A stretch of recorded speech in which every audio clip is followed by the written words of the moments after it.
रेश्मा क्रिएशनमध्ये माझा सर्वांना नमस्कार. मी रेश्मा कुलकर्णी बोलती. तर आजचा विषय आपला आहे ड्रिंक्स शुद्ध भाषेत म्हणजे दारू.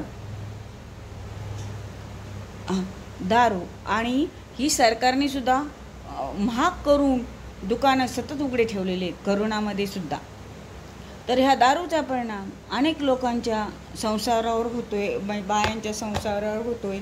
आणि बाई जर काही बोलली घरात तर तिच्यावरच येतं.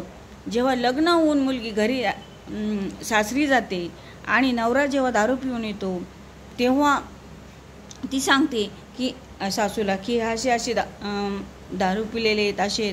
तर ती सांगते की त्याला आधी काहीच व्यसन नव्हतं, मग तू आल्यापासूनच तो पितो. म्हणजे जन्म या बाईनी दिला आणि ती मुलगी दुसऱ्याच्या घरून आली नाही, तिला 1 महिना 2 महिने होत नाही, तर तिच्यावर हा अपवाद सांगितला जातो की अगं बाई, तो अजिबात घेत नव्हता, पण तू आल्यापासूनच तो घेऊ लागला, किंवा तो असं बनला, तो तसं बनला. त्या मुलीची काय चूक ह्याच्यात?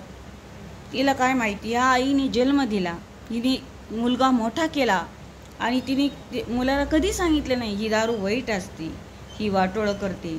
हे लहानपणापासूनच बिंबवलं नाही तर तो मोठेपणी काय ऐकणार आहे? हो, झाड जसं लहान असतं तेव्हा ते रोपतं, म्हणजे जेव्हा ते मोठं होऊन आपण लावलं तर ते मोडतं.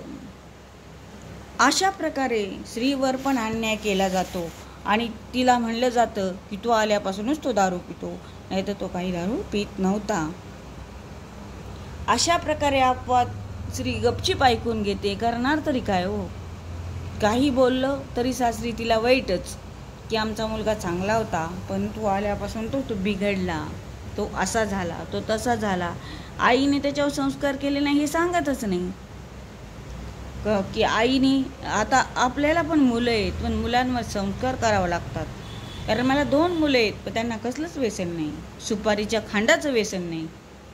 का तर त्यांच्यावर पहिल्यापासून ही बिंबवले ही दारू वाईट असते बरं का, ही संसाराचं वाटोळं करते. तुम्ही पूर्ण हॉटेलमध्ये खा, तुम्ही मजा करा, तुम्ही फिरायला जा, पण ड्रिंक्स हा प्रकार कधीच करू नका, कारण हे चांगलं नाही. हे आयुष्याचं वाटोळं आहे, घराचं वाटोळं आहे. ह्याच्यापासून माणूस स्वतःचं हिमतीवर काहीच कमवू शकत नाही, स्वतःचं घर नाही, किंवा तो कोणतंच काहीच धाडस करू शकत नाही, कारण त्याला तो पैसा फक्त दारूसाठी ठेवायचा असतो. आणि तो खर्च झाला तर आपल्या दारूला राहीन का हा प्रश्न त्याच्यापुढे मोठा असतो. की ह्याच्यामध्ये गरिबांचे संसार तर एक टाईम त्या पोरांना पोळी भाकरीसुद्धा खायला मिळत नाही. आई धुणं भांड्याची कामे करून मुलांना खाऊ घालते. असे गरीब ठिकाणी तर अशा गोष्टी आपल्याला पाहायला मिळतात. झोपडीत राहतात पण ड्रिंक्स दारू घेतात. काय करतील ह्या बाया? खेडेपाड्यात धुणं भांडी करूनही ते पैसे हिसकावून घेतात. करणार तरी काय बाई?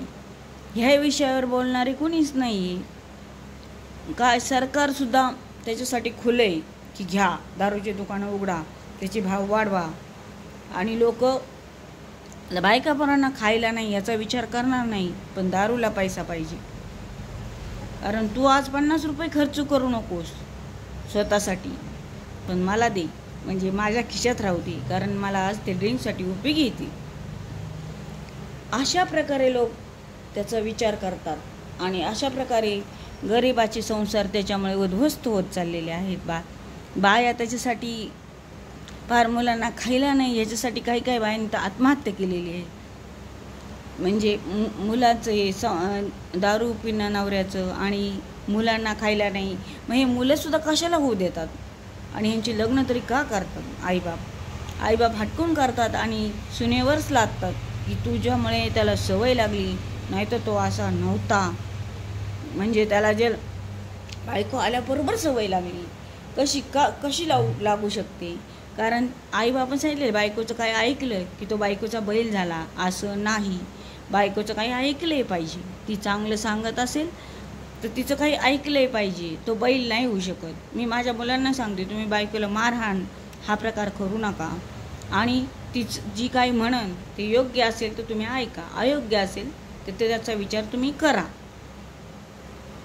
अशा प्रकारे आत्ता ह्या तरुणी चाललेलं आहे. कारण भांडणं कटकटी त्याच्यामुळेच तयार होतात. आणि अशा माणसावर कुणी कसलाही म्हणजे अशा माणसावर कुणी कुठलाही अपवाद देऊ शकतो की तो दारुडा माणूस आहे, तो फोनवर अनेक बोलत असेल किंवा असं काही करत असेल, पण तो माणूस तसा नसतो, तो सुशिक्षित असतो.